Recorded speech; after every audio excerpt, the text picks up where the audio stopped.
ما کان لنبی ان یکون لہ اسرا، اور کسی نبی کو زیب نہیں دیتا کہ اس کے پاس قیدی ہوں حتی یثخن فی الارض، یعنی وہ انہیں چھوڑ دے زمین کو رنگین کیے بغیر۔ اب یہ بھی معاملہ غزوہ بدر سے متعلق ہے کہ کفار کے 70 قیدی رسول اللہ صلی اللہ علیہ وسلم کے ہاتھ لگے تھے، اور آپ نے صحابہ سے مشورہ فرمایا۔ حضرت ابوبکر نے یہ رائے دی کہ یہ ہمارے اپنے ہی لوگ ہیں اور ان سے کچھ تاوان لے لیا جائے، جو پڑھے لکھے ہیں ان سے بچے پڑھوا لیے جائیں، and let's leave them, set them free. لیکن حضرت عمر رضی اللہ تعالیٰ عنہ نے اور ایک اور صحابی نے بڑی سخت رائے دی، انہوں نے بھی یہی بات کہی ہمارے اپنے ہی ہیں اور ہماری اور ان کے درمیان جو جنگ تھی صرف اللہ کے لیے تھی، لہذا ٹو پروو کہ اب یہ ہمارے دشمن ہیں، کیونکہ یہ اللہ کے دشمن ہیں لہذا ہمارے بھی دشمن ہیں، ہمارے کچھ نہیں لگتے اب، لہذا ہم میں سے ہر شخص اپنے قریب ترین عزیز کو قتل کرے، اور نام لے لے کر کہا۔ حضور کے چچا حضرت عباس بھی ان قیدیوں میں شامل تھے،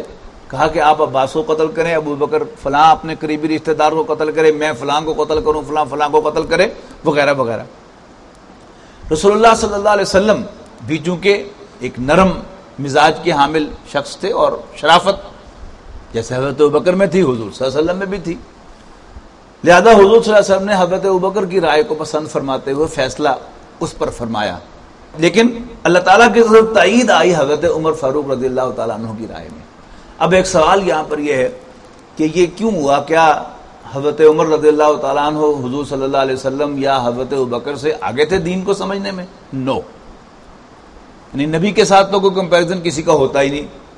لیکن اگر کوئی کمپیریزن ہو سکتا تھا تو وہ حضرت ابوبکر اور حضرت عمر کا ہو سکتا تھا رضی اللہ تعالیٰ عنہ۔ لیکن حضرت ابوبکر کیوں وہ بات نہ سمجھ سکے جو حضرت عمر کی سمجھ میں آئی؟ یہ بڑی اہم بات ہے سمجھنے کی کہ جو شریف آدمی جو پیدائشی شریف ہے، یعنی حضور صلی اللہ علیہ وسلم اور حضرت ابوبکر رضی اللہ تعالیٰ عنہ اور صلی اللہ علیہ وسلم، ان دونوں نے کبھی برائی کی وادی میں قدم بھی نہیں رکھا، لہذا انہیں بس دور سے اندازہ ہے کہ یہ برائی ہے، یہ بری وادی ہے، ادھر جانا ہی نہیں۔ دے ہیڈ نو آئیڈیا کہ برائی کتنی بری ہوتی ہے، یعنی ایک ہے کہ بس برائی ہے، لیکن برائی کتنی بری ہوتی ہے انہیں کوئی اندازہ ہی نہیں تھا۔ ویئرز حضرت عمر رضی اللہ تعالیٰ عنہ برائی کی وادی میں اس حد تک گھومے ہوئے تھے کہ وہ ننگی تلوار لے کر حضور صلی اللہ علیہ وسلم کو اپنے خیال کے مطابق معاذ اللہ قتل کرنے کے لیے نکلے تھے، تو انہیں خوب اندازہ تھا کہ برائی کتنی بری ہوتی ہے، اور اللہ کے دشمن کے دل میں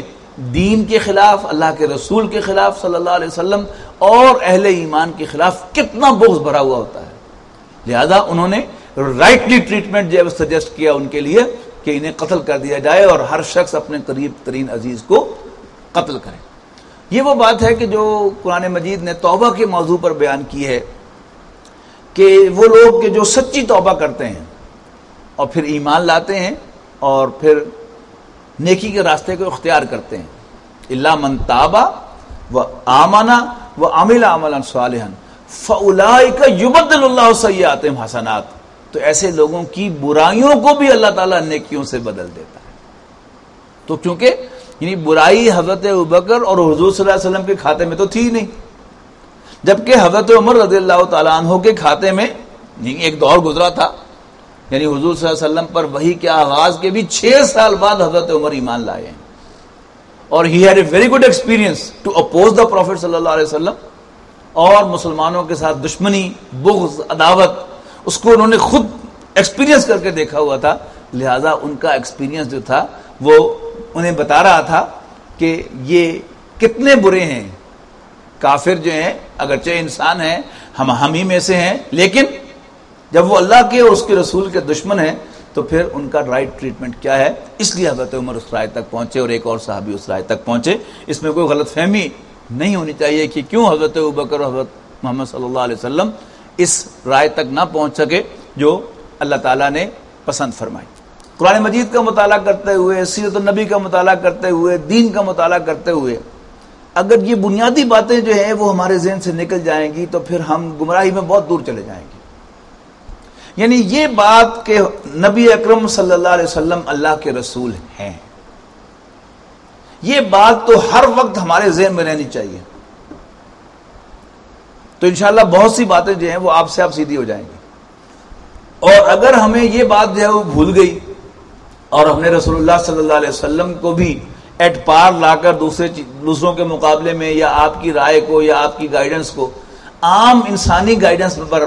اس کو محمول کیا تو پھر وہاں سے ہماری گمراہی کا آغاز ہو جائے گا. تو اسی طرح صحابہ کرام کے اندر بھی جو مراتب اللہ کے رسول نے خود بیان کر دیے ہیں کہ صحابہ کرام میں افضل ترین جو ہیں وہ یہ 4 ہیں. یعنی افضل ترین حضرت ابوبکر ہیں، پھر ان کے بعد حضرت عمر ہیں، پھر حضرت عثمان ہیں، پھر حضرت علی ہیں، اور پھر باقی 6 ہیں عشرہ مبشرہ میں سے. اس کے بعد اصحاب شجرہ ہیں. اصحاب شجرہ بیت رضوان والے حضرات جو ہیں وہ کہلاتے ہیں، جنہوں نے رسول اللہ صلی اللہ علیہ وسلم کے ہاتھ پر موت کی بیعت کی تھی حضرت عثمان کے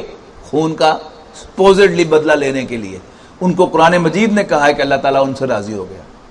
اس کے بعد یہ اصحاب بدر کا معاملہ آتا ہے. یہ ترتیب ہے ہمارے دین میں.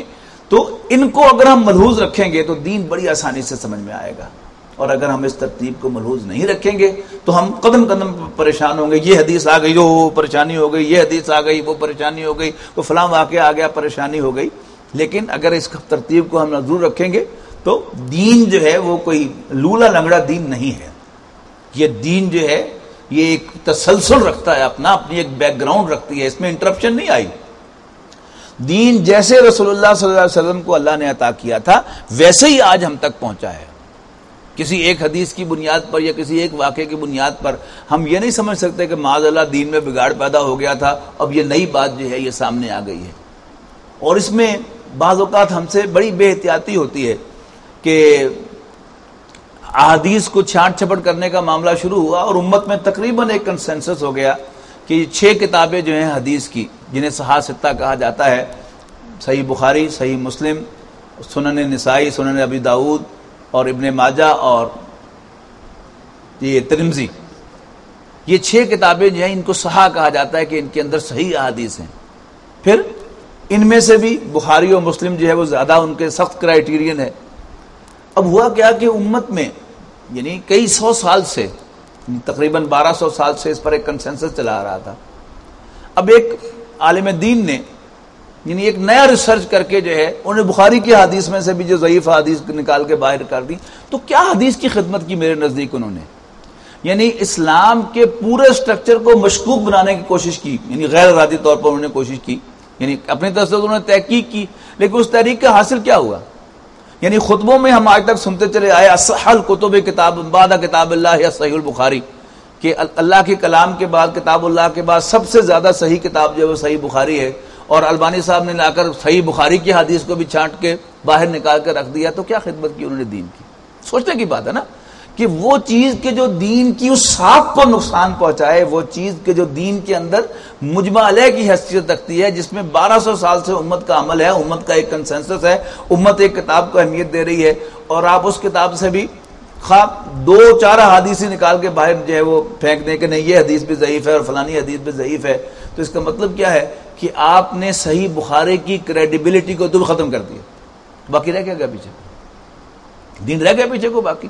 تو ایک یعنی بھوت سوار ہو جانا ریسرچ کا اور اس ریسرچ میں بالکل ہی اندھے ہو جانا، یہ صحیح نہیں ہے.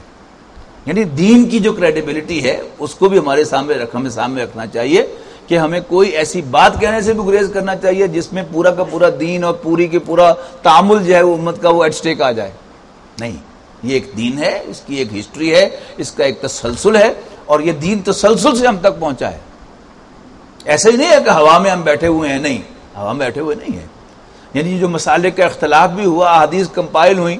اور پہلے فقہا بعد کے فقہا، اور پھر اس کے بعد کچھ چیزیں جو ہیں وہ اسٹیبلش ہو گئی. چلے اس 4 کے بعد اب 5ویں فقہ جو ہے اس کو یعنی محدثین کی فقہ جو ہے اس کو مسلک اہل حدیث کو بھی ایک فقہ مان لیں، اس میں بھی عافیت ہے. لیکن اب کوئی شخص آئے وہ اس کو بھی آ کر چیلنج کرے تو وہ دین کی کوئی خدمت نہیں کرے گا، بلکہ دشمن کو یہ موقع دے گا کہنے کا کہ ان کی کوئی چیز بھی جو ہے وہ اتھینٹک نہیں ہے.